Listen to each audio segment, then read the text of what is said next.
ದೇವರ ವಾಕ್ಯ ಜೀವದ ವಾಕ್ಯ. ಆದಿಕಾಂಡ 37 ವಾಕ್ಯ 12-20. ಒಮ್ಮೆ ಜೋಸೇಫನ ಅಣ್ಣಂದಿರು ತಂದೆಯ ಆಡುಕುರಿಗಳನ್ನು ಮೇಯಿಸಲು ಶೆಕೆಮಿಗೆ ಹೋಗಿದ್ದರು. ಯಾಕೋಬನು ಜೋಸೇಫನಿಗೆ, ನಿನ್ನ ಅಣ್ಣಂದಿರು ಶೆಕೆಮಿನಲ್ಲಿ ಆಡುಕುರಿಗಳನ್ನು ಮೇಯಿಸುತ್ತಿದ್ದಾರೆ ಅಲ್ಲವೇ? ಅವರ ಬಳಿಗೆ ನಿನ್ನನ್ನು ಕಳುಹಿಸಬೇಕೆಂದಿದ್ದೇನೆ ಎನ್ನಲು ಅವನು, ಇಗೋ ಸಿದ್ಧನಿದ್ದೇನೆ ಎಂದ. ಯಾಕೋಬನು ಅವನಿಗೆ, ನೀನು ಹೋಗಿ ನಿನ್ನ ಅಣ್ಣಂದಿರ ಹಾಗೂ ಆಡುಕುರಿಗಳ ಯೋಗಕ್ಷೇಮವನ್ನು ವಿಚಾರಿಸಿಕೊಂಡು ಬಾ ಎಂದು ಅಪ್ಪಣೆ ಕೊಟ್ಟು ಅವನನ್ನು ಹೆಬ್ರೋನ್ ಕಣಿವೆಯಿಂದ ಕಳುಹಿಸಿಕೊಟ್ಟ. ಜೋಸೇಫನು ಹೊರಟ. ಶೆಕೆಮಿಗೆ ಬಂದ ಅಡವಿಯೊಳಗೆ ತಿರುಗಾಡುತ್ತಿರುವಾಗ ಒಬ್ಬ ಮನುಷ್ಯನನ್ನು ಕಂಡ. ಆ ಮನುಷ್ಯ, ಏನು ಹುಡುಕುತ್ತಿದ್ದೀಯಾ ಎಂದು ವಿಚಾರಿಸಿದ. ಜೋಸೇಫನು, ನನ್ನ ಅಣ್ಣಂದಿರನ್ನು ಹುಡುಕುತ್ತಾ ಇದ್ದೇನೆ. ಅವರು ಆಡುಕುರಿಗಳನ್ನು ಎಲ್ಲಿ ಮೇಯಿಸುತ್ತಿದ್ದಾರೆ, ದಯವಿಟ್ಟು ಹೇಳು ಎಂದ. ಅದಕ್ಕೆ ಆ ಮನುಷ್ಯ, ಅವರು ಇಲ್ಲಿಂದ ಹೊರಟು ಹೋದರು, ದೋತಾನಿಗೆ ಹೋಗೋಣ ಎಂದು ಮಾತನಾಡುವುದನ್ನು ಕೇಳಿದೆ ಎಂದ. ಜೋಸೇಫನು ಅವರನ್ನು ಹುಡುಕುತ್ತಾ ಹೋಗಿ ದೋತಾನಿನಲ್ಲಿ ಅವರನ್ನು ಕಂಡ. ಅಣ್ಣಂದಿರು ಅವನನ್ನು ದೂರದಿಂದಲೇ ನೋಡಿದರು. ಅವನು ತಮ್ಮ ಬಳಿಗೆ ಬರುವಷ್ಟರೊಳಗೆ ಅವನನ್ನು ಕೊಲ್ಲಲು ಒಳಸಂಚು ಮಾಡಿಕೊಂಡರು. ಅಗೋ, ಆ ಕನಸುಗಾರ ಬರುತ್ತಾ ಇದ್ದಾನೆ, ನಾವು ಅವನನ್ನು ಕೊಂದು ಈ ಬಾವಿಯೊಂದರಲ್ಲಿ ಹಾಕಿಬಿಡೋಣ, ಕಾಡು ಮೃಗ ಅವನನ್ನು ತಿಂದುಬಿಟ್ಟಿತು ಎಂದು ಹೇಳಿದರೆ ಆಯಿತು. ಬನ್ನಿ, ಆಗ ಅವನ ಕನಸುಗಳು ಏನಾಗುತ್ತವೋ ನೋಡೋಣ ಎಂದು ಒಬ್ಬರಿಗೊಬ್ಬರು ಮಾತನಾಡಿಕೊಂಡರು. ತಂದೆಯ ಮಾತಿನಂತೆ ಜೋಸೇಫನು ಅಣ್ಣಂದಿರನ್ನು ಹುಡುಕಿಕೊಂಡು ಹೋಗುತ್ತಾನೆ. ದೂರದಿಂದಲೇ ತನ್ನ ತಮ್ಮ ಜೋಸೇಫನನ್ನು ನೋಡಿ ಅವನನ್ನು ಕೊಲ್ಲಲು ಒಳಸಂಚು ಮಾಡುತ್ತಾರೆ. ಅವನನ್ನು ಕೊಂದರೆ ಅವನ ಕನಸು ಏನಾಗುವುದು ಅಂದುಕೊಳ್ಳುತ್ತಾರೆ. ದೇವರು ಕೊಟ್ಟ ಕನಸನ್ನು ಜೋಸೇಫನು ಹಗಲು ಇರುಳು ಧ್ಯಾನಿಸುತ್ತಿದ್ದನು. ಅದು ಅವನಿಗೆ ದೇವರ ವಾಕ್ಯವಾಗಿತ್ತು. ದೇವರ ವಾಕ್ಯ ತಿಳಿಸುತ್ತದೆ, ಎಡಕ್ಕಾಗಲಿ ಬಲಕ್ಕಾಗಲಿ ತಿರುಗಬೇಡ, ವಾಕ್ಯವನ್ನು ನಿನ್ನ ಹೃದಯದಲ್ಲಿ ಇಡು, ವಾಕ್ಯವನ್ನು ಅತ್ಯಾನಂದದಿ ಧ್ಯಾನಿಸು. ಹಲ್ಲೆಲೂಯ. ಆ ವಾಕ್ಯದ ಉಲ್ಲಾಸ, ಸಂತೋಷ, ವಾಕ್ಯದ ಮಾಧುರ್ಯ ಯಾರಿಂದಲೂ ತೆಗೆಯಲು ಸಾಧ್ಯವಿಲ್ಲ. ಹಲ್ಲೆಲೂಯ. ಸ್ತೋತ್ರ ತಂದೆ, ಸ್ತೋತ್ರ ಯೇಸುವೆ. ಲೋಕದಲ್ಲಿ ಎಲ್ಲವೂ ಅಳಿದು ಹೋಗುವುದು, ಆದರೆ ದೇವರ ವಾಕ್ಯ ಅಳಿಯಲಾರದು.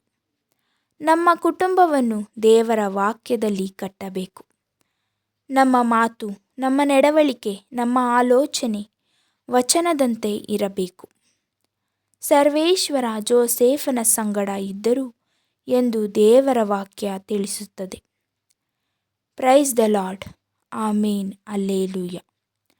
ಜೋಸೇಫನು ದೇವರ ಕನಸನ್ನು ಆಳವಾಗಿ ಧ್ಯಾನಿಸಿ ಆ ಕನಸನ್ನು ಸನ್ಮಾನಿಸುತ್ತಿದ್ದನು. ನಾನು ದೊರೆತನ ಮಾಡುವ ಮಗನು, ದೇವರ ಮಾರ್ಗದಲ್ಲಿ ನಡೆಯುವ ಮಗನು, ದೇವರನ್ನು ಪ್ರೀತಿಸುವ ಮಗನಾದನು. ದೇವರ ಆತ್ಮನನ್ನು ತುಂಬಿಕೊಂಡು ತನ್ನ ಹೆಜ್ಜೆಗಳನ್ನು ಇಡುತ್ತಿದ್ದನು. ದೇವರಿಗೆ ಸ್ತೋತ್ರವಾಗಲಿ, ದೇವರಿಗೆ ಮಹಿಮೆಯಾಗಲಿ. ಮಾರ್ಕನು ಬರೆದ ಶುಭ ಸಂದೇಶದಿಂದ ವಾಚನ. ಅಧ್ಯಾಯ 3 ವಾಕ್ಯ 35. ದೇವರ ಚಿತ್ತದಂತೆ ನಡೆಯುವವನೇ ನನಗೆ ತಮ್ಮನೂ ತಂಗಿಯೂ ತಾಯಿಯೂ ಆಗಬೇಕು ಅಂದನು. ಇಂದು ಎಂದು ಯಾವಾಗಲೂ ಯೇಸುವಿಗೆ ತಮ್ಮನಾಗಿ ತಂಗಿಯಾಗಿ ಜೀವಿಸುವ ಹಾಗೆ ನಮ್ಮನ್ನು ನಾವು ಸಿದ್ಧಪಡಿಸೋಣ. ತಮ್ಮನಾಗಿ ತಂಗಿಯಾಗಿ ಎಂದು ಕರೆಯುವ ಯೇಸುವಿನ ಪ್ರೀತಿಯ ಸ್ವರ ಆಲಿಸೋಣ. I love you Jesus. ಆಮೀನ್. ಕಣ್ಣುಗಳನ್ನು ಮುಚ್ಚಿ ಪ್ರಾರ್ಥಿಸೋಣ. ಯೇಸುವೆ ಸ್ತೋತ್ರ, ಯೇಸುವೆ ವಂದನೆ, ಯೇಸುವೆ ನಿಮಗೆ ಮಹಿಮೆಯಾಗಲಿ. ನಮ್ಮನ್ನು ಪ್ರೀತಿಸುವ ತಂದೆ, ನಿಮಗೆ ಎಂದೆಂದಿಗೂ ಪ್ರಾಣವಿರುವವರೆಗೂ ನಿಮ್ಮನ್ನು ಸ್ತುತಿಸುತ್ತೇವೆ. ಜೀವಮಾನವೆಲ್ಲ ಕೊಂಡಾಡುವೆನು. ದೇವರ ಚಿತ್ತದಂತೆ ನಡೆಯುವವನು ನಮಗೆ ತಮ್ಮನೂ ತಂಗಿಯೂ ಆಗಬೇಕು ಎಂದು ಹೇಳಿದ ಯೇಸುವೆ, ನಿಮಗೆ ಕೋಟಿ ಕೋಟಿ ಸ್ತೋತ್ರ.